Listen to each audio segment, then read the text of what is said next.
ಬೆಸ್ಕಾಂನಿಂದ ಮಾಡಿರುವಂಥದ್ದು. ಸುಮಾರು 4 ಕೋಟಿ ರೂಪಾಯಿ ಖರ್ಚು ಮಾಡಿದ್ದೀವಿ.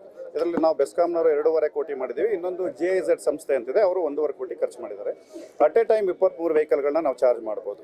ಆಯಿತಾ, ಈಗಾಗಲೇ ಹೇಳಿದೆ ನಾವು ಸುಮಾರು 8 ವೆಹಿಕಲ್ ಸ್ವಲ್ಪ slow charging, 10 vehicle fast charging ಮತ್ತು 2 ವೀಲರ್ಸನ್ನು ನಾವು ಚಾರ್ಜ್ ಮಾಡ್ಬೋದು.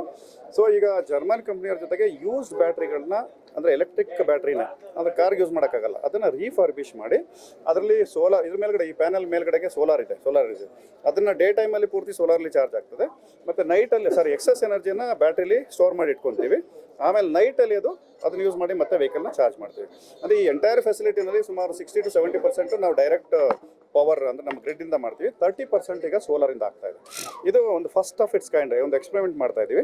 ಇಲ್ಲಿ ಸಕ್ಸಸ್ ಆದರೆ ಮತ್ತೆ ಬೇರೆ ಕಡೆ ಎಲ್ಲ ಕಡೆಗೆ ನಾವು ಮಾಡಲಿಕ್ಕೆ ಸರ್ ಇದು ಯಾರ್ಯಾರಿಗೆ ಅನುಕೂಲ ಆಗುತ್ತೆ ಸರ್? ಎಲ್ಲ ರೀತಿ ಅಂದರೆ ನಾನು ಈಗಾಗಲೇ ಹೇಳಿದೆ ಆವಾಗಲೇ ಕಾರ್ಯಕ್ರಮದಲ್ಲಿ, ಪ್ರೈವೇಟ್ ಚಾರ್ಜಿಂಗ್ ಸ್ಟೇಷನ್ಗಳಲ್ಲಿ ಸುಮಾರು 20 ರೂಪಾಯಿ ಅಥವಾ ಅದಕ್ಕಿಂತ ಜಾಸ್ತಿ ಚಾರ್ಜ್ ಮಾಡ್ತಾರೆ ಒಂದು ಯೂನಿಟ್ಗೆ. ನಾವು ಚಾರ್ಜ್ ಮಾಡೋದು ಕೇವಲ 7 ರೂಪಾಯಿ, 7ರಿಂದ 8 ರೂಪಾಯಿ.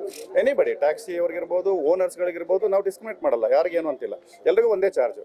ವೆಹಿಕಲ್ EV ವೆಹಿಕಲ್ ಯೂಸ್ ಮಾಡೋಂಥ ಎಲ್ರಿಗೂ ಅನುಕೂಲ ಆಗ್ತದೆ. ಸುಸ್ಥಿರ ಅಭಿವೃದ್ಧಿಗೆ ಇದು ಸಹಕಾರಿ ಆಗುತ್ತೆ. ಸುಸ್ಥಿರ ಅಭಿವೃದ್ಧಿಗೆ ಖಂಡಿತ ಸಹಕಾರಿ ಆಗ್ತಿದೆ. ಈಗ ನಿಮಗೆ ಗೊತ್ತಿದೆ, ನಾವು ಪವರ್ನ ಈಗ ವೆಹಿಕಲ್ಗಳನ್ನ 2 ಥರ, ಒಂದು ನಾವು ಪವರ್ನ ಇದರಿಂದ ಥರ್ಮಲ್ ಪವರ್ ಸ್ಟೇಷನಿಂದ ತರಬಹುದು. ಅಲ್ಲಿಗೆ ಕೋಲ್ ತರಬೇಕು, ಫಾಸಿಲ್ ಫ್ಯೂಯಲ್ ಅಂತ, ಅದು ಎಕ್ಸಾಸ್ಟ್ ಆಗ್ತಾ ಇದೆ ಮತ್ತು ಅದರಿಂದ ಪೊಲ್ಯೂಷನ್ ಆಗ್ತದೆ. ಓಕೆ, ಅದನ್ನು ತಡೆ ಹಿಡಿಬೋದು ನಾವು ಇದರಿಂದ, ಸೋಲಾರ್ ಎನರ್ಜಿಯಿಂದ. ಇನ್ನೊಂದು ವೆಹಿಕಲ್ಗಳು, ನಾವು ಬೇರೆ ಫ್ಯೂಯಲ್ ಯೂಸ್ ಮಾಡೋದ್ರಿಂದ ವೆಹಿಕಲಿಂದ ಪೊಲ್ಯೂಷನ್ ಆಗ್ತದೆ, ಎಲೆಕ್ಟ್ರಿಕ್ ವೆಹಿಕಲಿಂದ ವೆಹಿಕಲ್ ಪೊಲ್ಯೂಷನ್ ಆಗೋದಿಲ್ಲ. ಹಾಗಾಗಿ ನಾವು ಸುಸ್ಥಿರ ಅಭಿವೃದ್ಧಿಗೆ ಸಹಕಾರಿ ಆಗಲಿ ಅನ್ನೋ ಒಂದು ದಿಟ್ಟ ಹೆಜ್ಜೆ.